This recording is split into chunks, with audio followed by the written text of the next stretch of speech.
Okay, lay it on me. Well, first of all, I heard what the governor said, and I want to carry the message that he has to carry, to tell legislators, to tell the special interest that we don't have any money, and we're not going to spend money for special interest. Specifically, number one issue, you know what I'm going to say, I-69. Any funding for I-69 needs to be withdrawn. Comments were due for Section 3 yesterday, and Section 2 are due in a couple of weeks. So that's the number one issue with me, but you were aware of that. But a couple of things you mentioned here. The misuse of taxes. Yes, I would agree. As a taxpayer, I don't know what happens until I find out later, now that I've become a little more actively involved. Some of the shenanigans, shall we say, that go on. And I'll point to Marion County because I'm more familiar with that. But the misuse of taxes on the sewer improvements that we're paying for now. The sewer fees that go with that. Right, the septic tank removal that they're going through, the replacement program that they have now. Money was set aside long ago to take care of this problem, but it was misused, misappropriated, and so consequently now we're having to pay again considerably more. So that's one issue. But that same issue goes back to the sale of the toll road.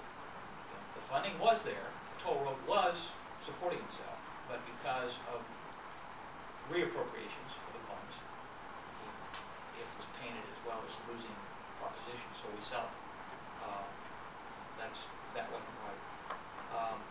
I really would like to hear more about, I put down flexible taxing that you had. The property taxes, yeah, that is an irritation. And it's problematic. I mean, we've gone up and down, and I know I get emails and stuff that, well, your property taxes are going down, but when I add up the numbers, I don't see it. And so that's an issue.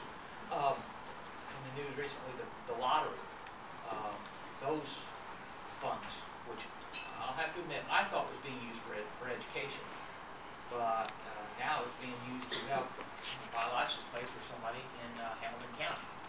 I think that's probably something wrong with that and need to be looked at.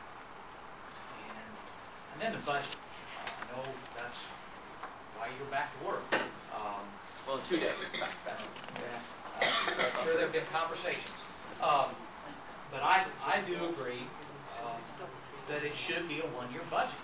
We can't even project for the next quarter, get alone for 2 years. And I know Governor Daniels, when he worked at Lily's, operated on a one-year budget. So he knows how to do it.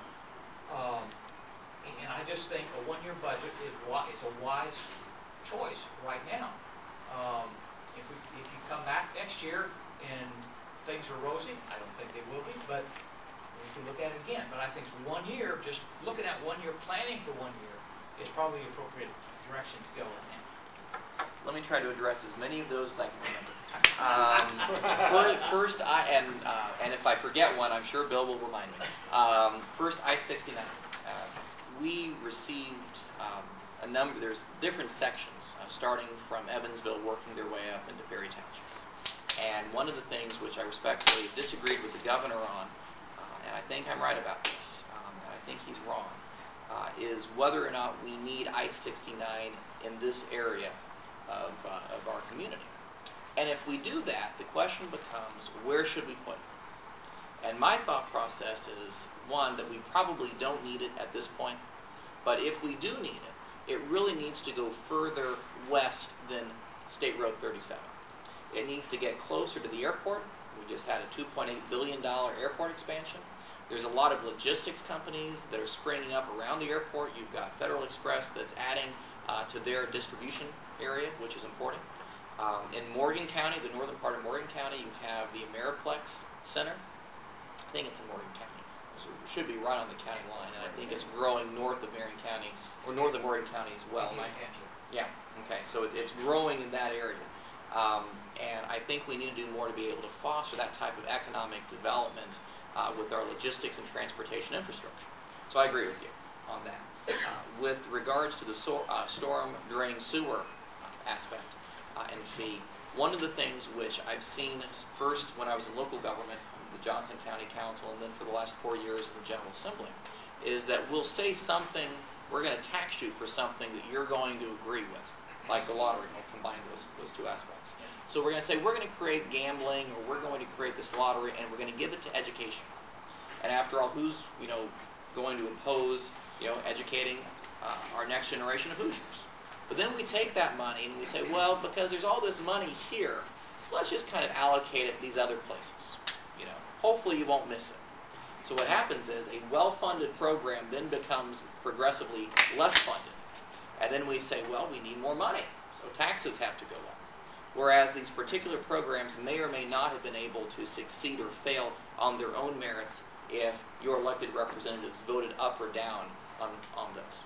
Now, with regards to the lottery specifically, I have the honor of having the 2 highest grossing lottery locations in the 36th Senate District. I don't know if that's an honor or not, but when I was interviewed by the Annapolis Star last week, and I believe the article came out last Sunday, about how I feel about all this money being taken out of these areas, mostly in Marion County, less so in Johnson County, and having it allocated based on auto excise tax as opposed to population. Because this will surprise you.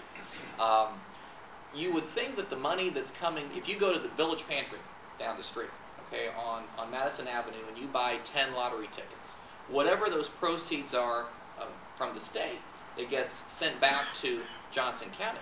You would think that, let's say, the state earned $2 on it, and we're going to relocate that $2 back to Johnson County. That is absolutely not how it's done. It's done based on auto excise.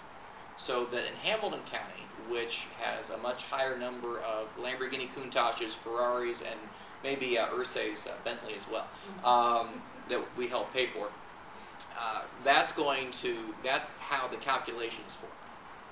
And so money that's coming from some of the poor areas of Center Township, where they need the money more than, frankly, we do, it's going up to Hamilton County to help subsidize auto excise people who live along Geist Reservoir and in Carmel and Fishers.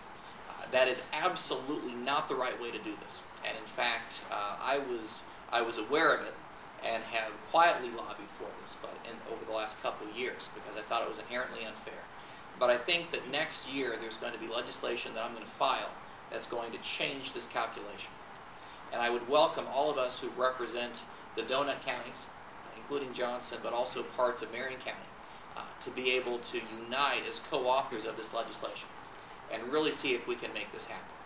I think the democratically controlled House would be very supportive of this because it's taking money out of Gary and East Chicago and a lot of very strong Democratic areas as well and putting it to some of the more affluent areas. And so if you're going to buy a lottery ticket to use that to subsidize education, it ought to go to education and ought not to be this bait and switch tactic that is sometimes used. Now the budget. And special interest groups, we'll combine those because they're oftentimes related. One of the things which really surprised me, and with the teachers union last year, I was invited to a teachers union summit last December over at Vala Vista Country Club, and I went. It was early in December, about a month after the election, and the teachers union has generally not been big fans of me. I'm for school choice. And I believe in merit pay, and I believe in holding teachers accountable. I don't think there ought to be a tenure system. I think that if a teacher is doing a good job, you reward them, and if they're not doing a good job, you ought to fire them. Teaching should be like any other career, not this lifelong thing where you're just entitled to doing your work. That's one of the reasons why I think General Motors and so many of our companies have suffered, because the unions have come in and really taken away the entrepreneurial spirit and the work ethic that many people, thankfully, still have in the United States. That's just my personal opinion. I know there's others who might disagree with that, but that's how I feel. With the teachers union, I stood up and had been lobbied by them for about an hour before the speaking engagements began. And they kept talking about, well, we want raises. We want a 4% pay raise. We want a 5% pay raise.